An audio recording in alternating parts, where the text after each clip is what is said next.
নমস্কার বন্ধুরা, প্রত্যেক ভোটারের জন্য অত্যন্ত গুরুত্বপূর্ণ খবর।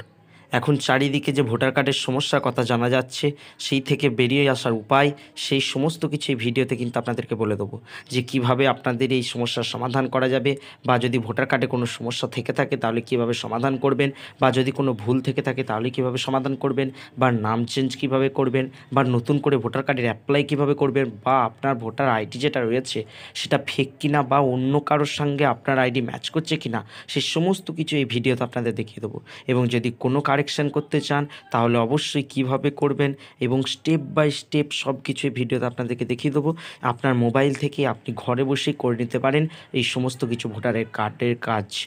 আর যদি ভালো লাগে ভিডিওটি অবশ্যই লাইক এবং সাবস্ক্রাইব করে দেবেন চ্যানেলটিকে, এবং শেষ পর্যন্ত ভিডিওটি দেখতে থাকবেন। আপনি আপনাদের মোবাইলে গিয়ে এই যে ভোটার সার্ভিস পোর্টাল MVSP যেটা রয়েছে, সেখানে গিয়ে আপনি সার্চ করবেন NVSP বলে, গুগলে গিয়ে বা ক্রোমে গিয়ে সার্চ করার পরে যখনই দেখবেন এই যে একটি পেজ খুলে যাবে, ওই পেজটিকে ওপেন করার পর objection for proposed inclusion deletion name in existing roll, আপনার যদি কোনো অবজেকশন থেকে থাকে বা ইনক্লুশন করতে চান, অর্থাৎ আপনি যদি কোনো এক্সিস্টিং পোলে বা বুথে আপনার নাম যোগ করতে চান, বা ডিলিশন অর্থাৎ ডিলিট করতে চান, তাহলে কিন্তু আপনি যে কিভাবে ফর্ম ফিল আপ করবেন সেটাও কিন্তু আপনাদেরকে ভিডিওতে দেখিয়ে দেবো। আর যদি আপনি shifting of residence correction entries in existing electoral roll replacement of EPIC marking of PWD, মানে আপনি যদি কারেকশন করতে চান এক্সিস্টিং ইলেকট্রাল রোল, মানে আপনার যে আগেকার ইলেকট্রাল রোলে অর্থাৎ ভোটার কার্ডে যে নাম ছিল সেই নাম যদি আপনি চেঞ্জ করতে চান, বা কোনো কারেকশনের দরকার হয়,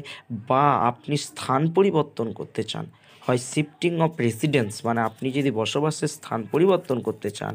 রিপ্লেসমেন্ট অফ এপিক আপনি যদি এপিকে রিপ্লেসমেন্ট করতে চান, তাহলে কিন্তু কিভাবে করবেন সেটাও আপনাদেরকে দেখিয়ে দেবো। এটা খুব ইম্পর্টেন্ট। আধার কালেকশান, এই জন্যই কিন্তু আমাদের কিছু কিছু এখন দেখবেন সমস্যা দেখা দিচ্ছে যে ভোটার কার্ড বাতিল হয়ে যাবে, এবং ভোটার কার্ডের সঙ্গে যদি আধার কার্ড লিঙ্ক না থাকে তাহলে কিন্তু আপনার সমস্যায় পড়তে পারেন বা ভোটার কার্ড বাতিল হয়ে যেতে পারে।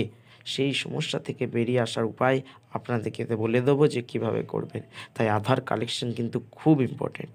দেখুন form M, this form is for migrant electors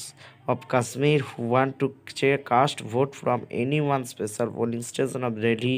Jammu and Udhampur, অর্থাৎ এইটা শুধুমাত্র মাইগ্রেন্ট ইলেক্টর্সদের জন্য, অর্থাৎ পরিযায়ী যে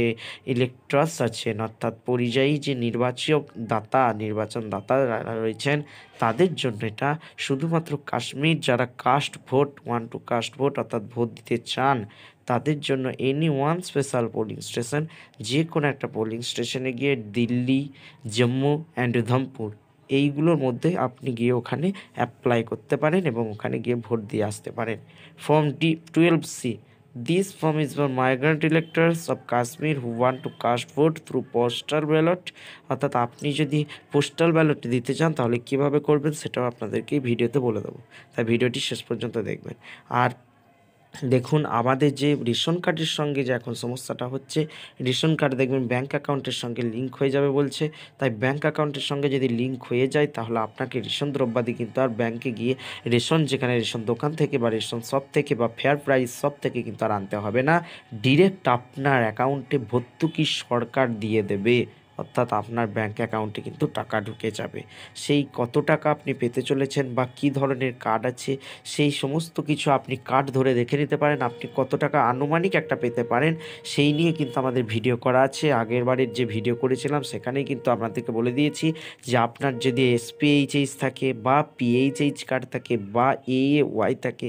বা RKSY 1 থাকে বা RKSY 2 থাকে, তাহলে কিভাবে আপনি কত টাকা পাবেন বা কিভাবে ফর্ম ফিল আপ করতে হবে। আপনি যদি নতুন ভোটার হয়ে থাকেন, অর্থাৎ এই বছরেই 18 বছর পূরণ হয়ে গিয়েছে বা আগে 18 বছর পূরণ হয়ে গিয়েছে, কোনো কারণে আপনি ভোটার কার্ডে নাম তুলতে পারেননি, তাহলে আপনি new voters application for new voters, তাহলে অ্যাপ্লিকেশন ফর নিউ ভোটার্সে কীভাবে ফর্ম ফিল আপ করবেন সেইটা কিন্তু আপনাদেরকে দেখিয়ে দিচ্ছি। 6 নম্বর ফর্ম ওখান থেকে ডাউনলোড করবেন, দিয়ে প্রিন্ট করে নিয়ে আসার পর 6 নম্বর ফর্ম যেটা পাবেন সেই 6 নম্বর ফর্মটাকে এখানে যে ফর্মটা রয়েছে সেটা কীভাবে ফিল আপ করবেন দেখুন। To the electron electoral registration officer, number and name of assembly constituency, আপনি নেমটা দেবেন, name or number of parliamentary constituency মানে